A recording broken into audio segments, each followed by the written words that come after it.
For mange år siden var vi i Sundberg på flyvesommerlejren med Tølløse Flyveklub. Jeg fløj med Palle Søderham, som dengang var elev, og vi fløj i Blanning, som er tosædet. Blanning har den fordel, at den kan binde og loope og så videre, og vi havde rigtig mange gode ture i den sammen. Da vi så kom hjem fra sommerlejren, der var Palle meget begejstret for Blanning, og han synes bestemt, at vi skulle købe sådan en privat. Og alle grinede lidt af det forslag, fordi det var jo gammel konstruktion og metal, og der er kun problemer med de fly og så videre. Så der var ikke sådan i første omgang lige stemning for det, men desto mere vi tænkte over det, desto sjovere forekom ideen, og vi besluttede så en gruppe på 5, at vi ville finde og købe en Blanning til privatbrug i Tølløse Flyveklub.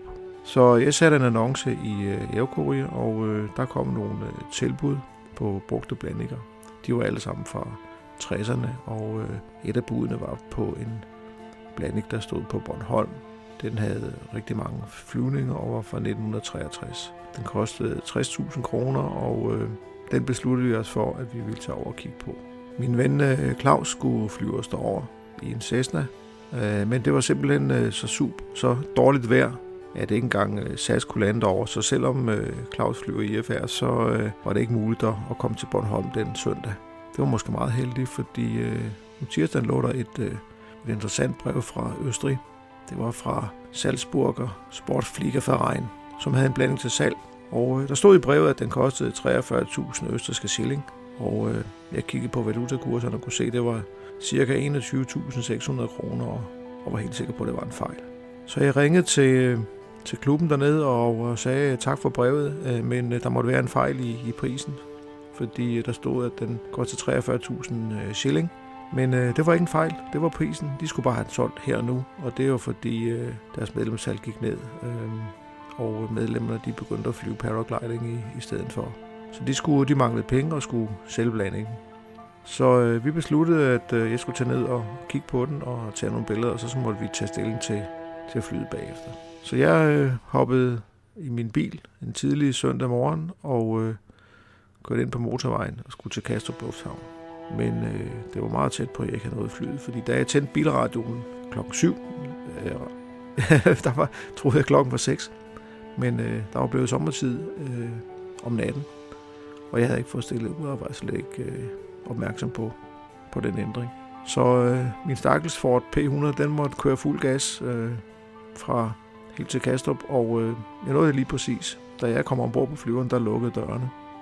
Men afsted det gik til Salzburg, hvor jeg blev hentet, og da vi kom ud på flyvepladsen og lukkede hangarporten op til den lille hangar, der stod Blanningen derinde, og selvom der var temmelig mørkt i en lille træhangar, så skinnede det der fly ud over alle kanter. Og det så rigtig velholdt ud, og pænt og blank i metallet, og flotte røde sæder var der i. Så mit hjerte faldt jo for den der Blanning med det samme. Så mødtes vi hos Palle nogle dage efter, og så billeder og videofilm fra mit besøg, og besluttede sådan set meget hurtigt, at det fly vi ville købe. Så vi skulle hver især komme med vores andel, som løb op i 6.000 kroner.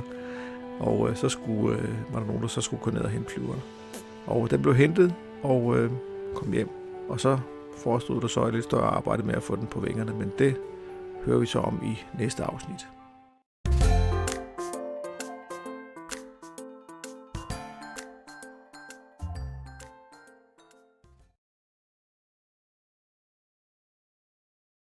Blanningen skulle have et dansk luftdygtighedsbevis fra Statens Luftfartsvæsen. Og for at det kunne ske, så skulle den synes, og som nævnt i det første afsnit, så manglede der det her store eftersyn. Og det var jo lidt bekymrende, fordi vi var godt klar over, sådan at det ikke var helt gratis. Så vi kontaktede fabrikken i Tjekkiet, som svarede, at det eftersyn det kostede 30.000 kroner. Og det var mere, end hvad vi havde givet for flyet, så det synes vi var en lidt ærgerlig ting. Men jeg havde en god dialog med Statens Luftfartsvæsen, og de sagde, at vi kan jo selv lave det. Kan vi det? Ja, fordi med en materialekontrollant kategori 2, så kan vi selv lave eftersynet. Men det kræver selvfølgelig, at man havde helt præcise håndbøger, der fortalte, hvordan man skulle gøre det. Den rekvirerede så i USA hos Blandic America, og der kom en helt stak. Blandics dokumentation, den er meget omfattende, og det fik jeg så læst godt op på, og fik lavet et dansk skema med alt det, der skulle gøres.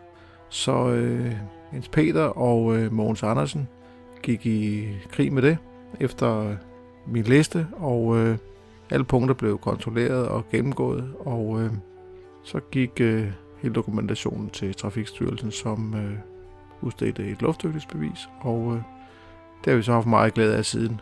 Og det var jo rart at få den på vingerne, og det tog desværre lidt tid, nogle måneder, måske et halvt år, men det var lidt større sag, end vi havde forventet.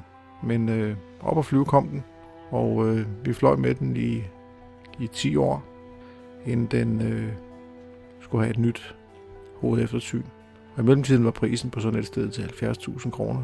Så det har vi sådan set valgt at ikke at gennemføre.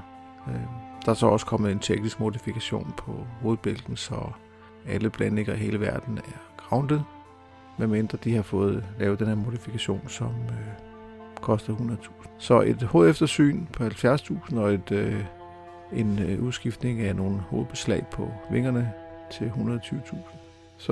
Eller til 100.000, så er vi på 170.000, og det bliver ikke offeret på flyveren, og desværre så må vi bare erkende, at flyet har fløjet sin sidste tur, og står nu uden for hangaren i Tølløse, hvor det venter på at komme til sit måske sidste hvilested, som bliver Flymuseet i Stauning.